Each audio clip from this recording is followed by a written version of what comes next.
안녕하세요. 10년차 직장인 스윙 투자자입니다. 제 채널은 주식 투자자분들에게 다양한 주식 관련 사연을 소개시켜드리고 주식 투자자의 공감과 때로는 위로와 기쁨을 나누어 주려고 하고 있습니다.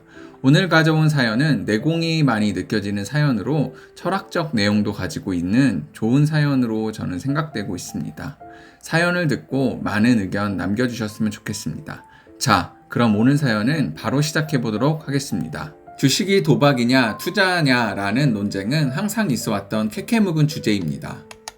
서로의 경험에 의해 누구는 도박이다, 누구는 투자이다, 혹은 하기 나름이다 라는 정의를 내리지만 사실 수많은 논쟁을 벌여왔어도 대중들에게 설득할 만한 결론이나 답이 내려진 적은 없습니다. 물론 저 또한 여기에 답은 없다고 봅니다. 스스로 어떻게 정의를 내리느냐에 따라 도박이 될 수도 있고 혹은 투자가 될 수도 있다고 보는 관점이거든요. 하지만 지수도 지지부진하고 여전히 방향성에 대한 기대치도 떨어지니 도박에 대한 저의 생각만 썰을 풀어보겠습니다. 첫 번째, 도박의 사전적 의미는 불확실한 운에 돈이나 재물을 걸어서 내기를 하는 행위라고 합니다. 액면 그대로 받아들이면 그럴듯합니다. 하지만 이 자체로는 맹점을 가지고 있기 때문에 주식이 도박이냐 투자냐라는 논쟁을 불러일으키기도 쉽다고 봅니다. 먼저 불확실한 운이라는 것이 매우 맹점이죠. 단순히 룰렛이나 주사위 던지기 같은 불확실한 운에 거액의 돈을 거는 사람들이 많다면 도박 시장이 커지지 않았을 것입니다. 또한 투자자라는 관점도 불명해집니다. 세상에는 안전한 투자는 없고 어떤 형태의 투자이든 불확실성한 운이라는 것이 내포되어 있죠. 단순히 불확실한 운에 돈을 맡기는 행위라고 정의해버린다면 인간이 내리는 선택에 불확실성이 섞여 있을 때는 전부 도박이라고 정의를 내려도 무방한 것이 되어버리고 모두 결과론적으로 빠져버립니다.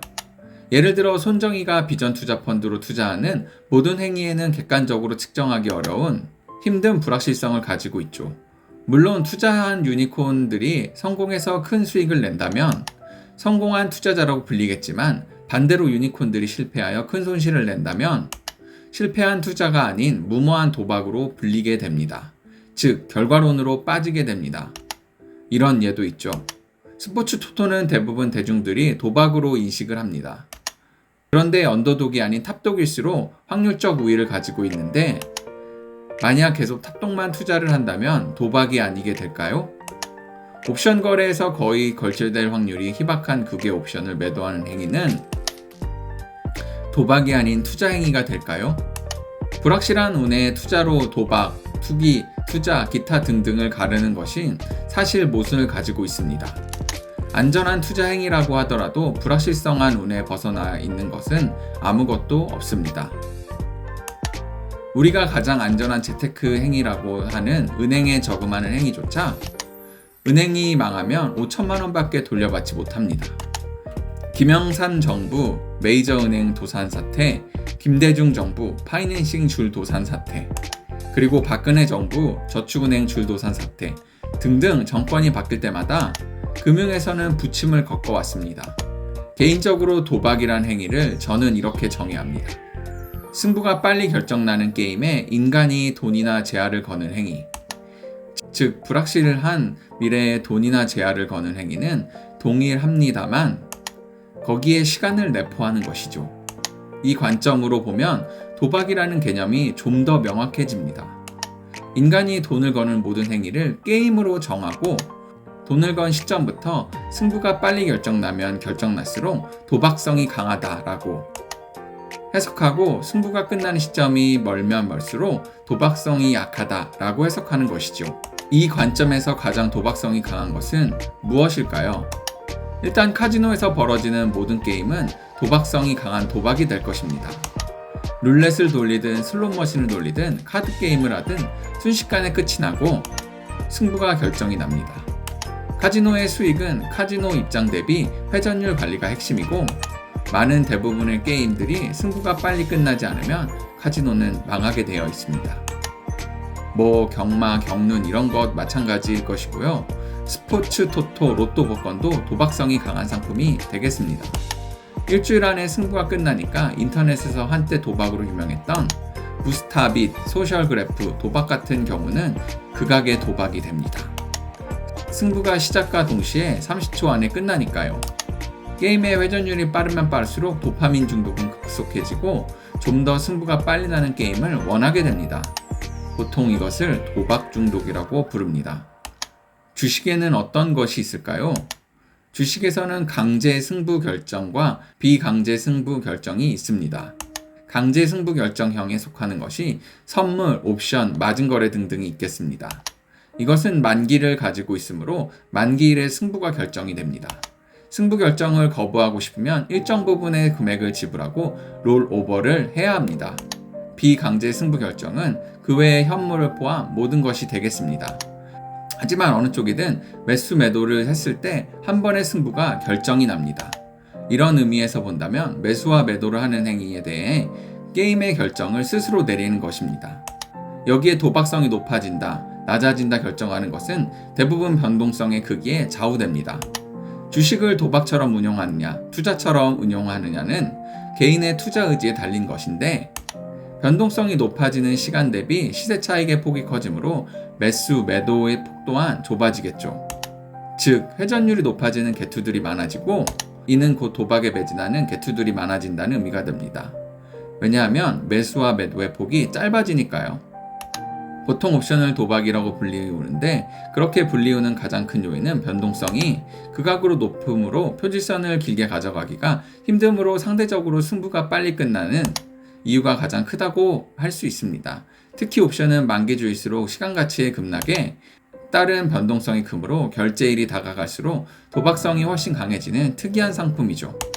이것만큼 도박성이 강한 것을 현물에서 찾으라고 한다면 상패전 적립매매라고 할 수 있겠습니다. 왜냐하면 적립매매는 시간이 한정되어 있기 때문입니다.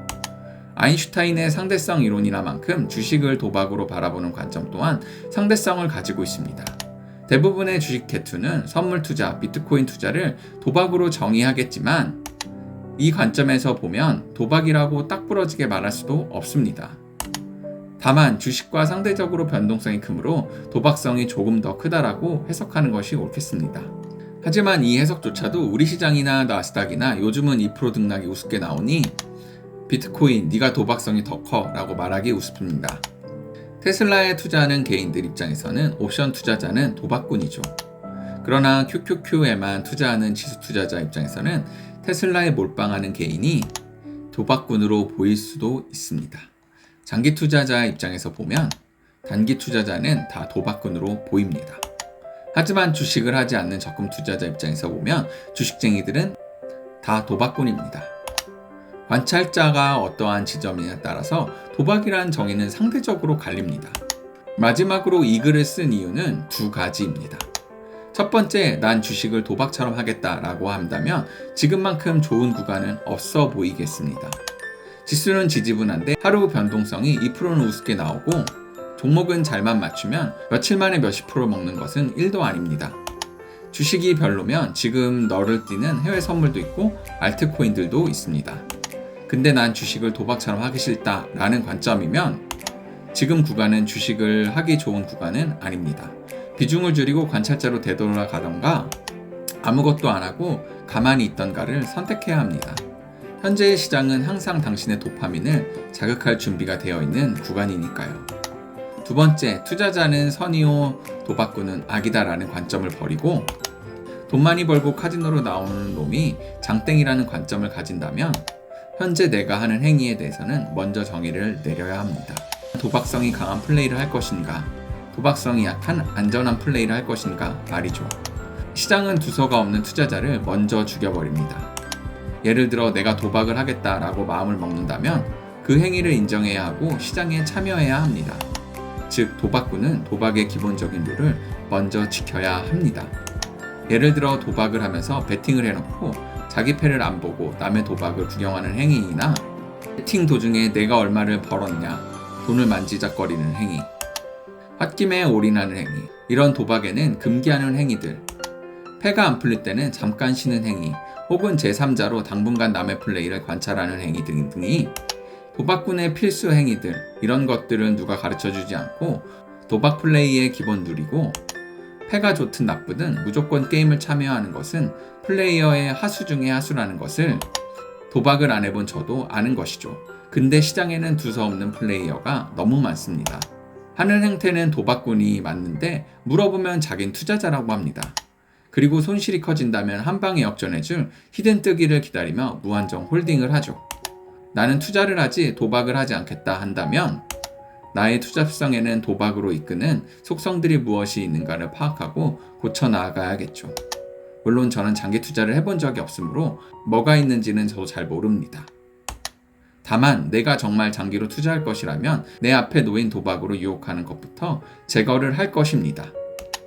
작년 5월에 댓글로 썼듯이 HTS의 비번을 5번 틀리게 하고 잠궈버리고 HTS를 날려버릴 것입니다. HTS가 없다고 투자한 종목의 시세 가격을 알 수 없는 것도 아니니 말입니다. 오늘 딱 보니 별 볼 일 없이 마무리할 것 같아서 글을 썼는데 글을 마무리할 때가 되었는데도 별 볼 일이 없네요. 그러나 점심장까지는 약보합에서 여전히 약하방의 흐름을 유지할 것 같습니다. 이러다가 이번 달 포지션 없이 구경만 할지도 모르겠습니다. 마지막까지 제 글 읽어주셔서 감사하고 참고로 전 도박꾼입니다. 어떠셨나요? 좀 긴 사연이었는데요. 이 사연에 대해서는 제가 별다른 말을 하지 않도록 하겠습니다. 왜냐하면 저마다의 생각이 다를 거고 저도 공감하는 부분과 공감하지 못하는 부분이 있습니다. 그럼 여러 의견 남겨주시면 감사하겠습니다. 감사합니다.